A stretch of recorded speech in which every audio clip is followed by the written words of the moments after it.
मैं Malram Meena, assistant professor chemistry, LBS government college Kotputli. आज हम सॉल्वेशन एनर्जी यानी विलायकन ऊर्जा के बारे में अध्ययन करेंगे। सॉल्वेशन एनर्जी को समझने के लिए हमें 2 पॉइंट्स हैं, उनको समझना अति आवश्यक है। एक तो सॉल्वेंट और एक सोल्यूट एंड सॉल्यूशन।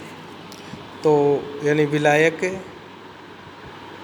विलय और विलयन, ये 3 चीज़ें होते हैं। विलय प्लस विलायक इज इक्वल टू विलयन, solute plus solvent is equal to solution. तो सॉल्यूशन बनाने के लिए क्या होता है कि सॉल्वेंट और सोल्यूट का मिलना आवश्यक होता है।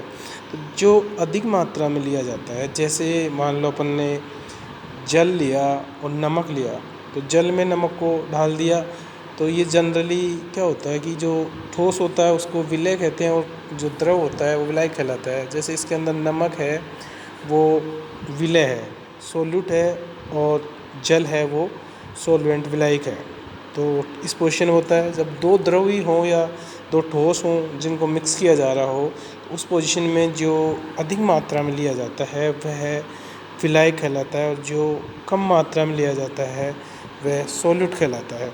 और जब दोनों मिलके जो मिक्सचर बनता है वो सॉल्यूशन कहलाता है, और इससे जो एनर्जी निकलती है वो सॉल्वेशन एनर्जी कहलाती है।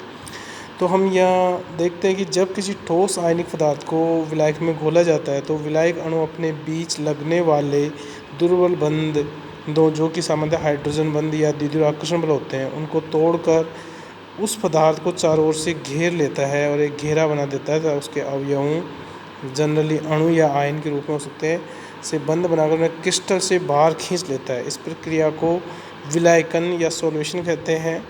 विलय तथा विलायक के बीच लगने वाले आकर्षण के कारण निकलने वाली ऊर्जा को विलायकन ऊर्जा कहते हैं।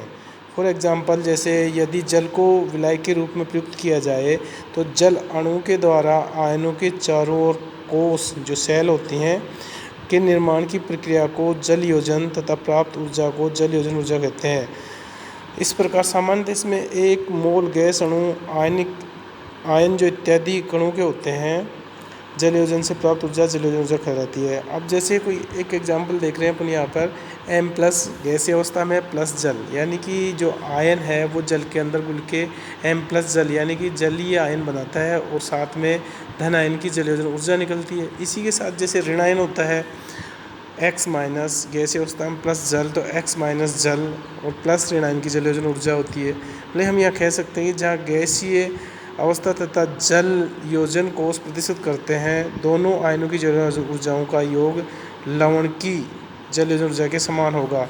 फॉर एग्जांपल, सोडियम क्लोराइड को जल में घोलते हैं हम, विलयन को, यानी सोडियम क्लोराइड का मतलब नमक को जल में घोल रहे हैं हम। तो यहाँ पर देख रहे हैं धन आयन की यानी कि सोडियम की जल योजन ऊर्जा और क्लोराइड की जल योजन ऊर्जा। तो ये चित्र अपन देख रहे हैं, इसमें दिया हुआ है, यहाँ सोडियम बीच में और चारों तरफ हम देख रहे हैं इसका नेगेटिव जो जल है या जल का जो नेगेटिव पार्ट है वो उसके चारों तरफ उसको घेरे हुए है। दूसरी तरफ क्लोराइड है जो ऋणायन है, और उसके चारों तरफ जल का जो धनात्मक पार्ट है वो उसको घेरे हुए है। तो यहाँ हम देखते हैं कि ऑपोजिट जो पार्ट है, जल के अणु को देखेंगे हम, तो जल के अणु में क्या होता है कि जल जो होता है उस पर 2 तरह का चार्ज होता है, 2 प्रकार के अणु से बनकर बना होता है, ऑक्सीजन, हाइड्रोजन। ऑक्सीजन की विद्युत अधिक होती है तो इस पर आंशिक ऋणात्मक चार्ज होता है, और हाइड्रोजन में आंशिक धनात्मक होता है। तो जब ये सोडियम को जलयोजित करता है यानी सोडियम को घोलता है, उस समय इसका ऑक्सीजन वाला पार्ट सोडियम की तरफ होता है और हाइड्रोजन वाला पार्ट उसके विपरीत दिशा में होता है। इसके साथ ही अगर क्लोराइड को जब लेता है ये, तो क्लोराइड के तरफ में जो हाइड्रोजन वाला पार्ट होता है वो क्लोराइड की तरफ होता है, और उसका ऑपोजिट पार्ट उसके दूर होता है। तो विलायकन की इस प्रक्रिया के द्वारा हम देखते हैं कि यहाँ पर चारों तरफ से एक आकर्षण बल के द्वारा घेरा था, सभी आयनों को इस प्रकार से घेरता है। तो ये एक सब प्रक्रिया बनती है जिससे घोल देता है ये इसको। इसके साथ ही हम देखते हैं कि यहाँ भी डायग्राम में हम देख रहे हैं एक मेटल धन आयन है, उसके चारों तरफ जल के अणु में ऑक्सीजन से जुड़ा हुआ है, और प्राइमरी जो स्टेज अंदर की वाली है, और सेकेंडरी हाइड्राइड स्फीयर है बाहर वाली, जिसके अंदर हाइड्रोजन और ऑक्सीजन है। तो ये देख रहे हैं 2 स्फीयर बन रहे हैं इसमें। तो इसमें धन आयन पर जितना अधिक आवेश होगा उसका आकार कम होता जाएगा और उसका जल योजन क्षेत्र उतना ही बड़ा होगा। इसी आधार पर हम समझ सकते हैं कि मैग्नीशियम 2+ आयन और सोडियम प्लस आयन की अपेक्षा अधिक जलयोजित होता है, क्योंकि इस पर अधिक चार्ज है और इसका आकार छोटा होता है। तो हम देखा कि मैग्नीशियम 2+ का आयनिक आवेश सोडियम प्लस के से अधिक होता है तथा आकार कम होता है। अतः मैग्नीशियम 2+ का आयनन विभव यानी आयनिक पोटेंशियल सोडियम प्लस से अधिक होता है, जिसके कारण मैग्नीशियम 2+ आयन जल अणुओं को अपनी ओर अधिक बल से आकर्षित करता है, जिससे मैग्नीशियम 2+ का जल योजन सोडियम प्लस की अपेक्षा अधिक होता है।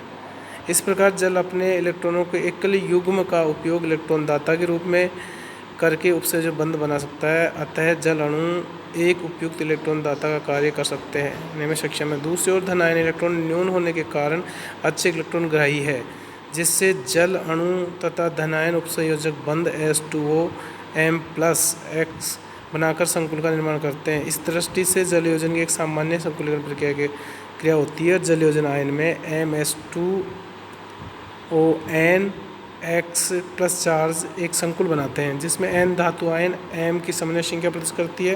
धातुओं की समन्वय संख्या सामान्य 4 या 6 होती है, जिसमें जलयोजित आयनों की संरचना चतुष्फलकीय या वर्गाकार होती है तथा अष्टफलकीय 6 वाले में होती है। लवण के घुल जाने के पश्चात आयनों की ठोस तथा विलय अवस्थाओं के मध्य एक साम्य स्थापित हो जाता है।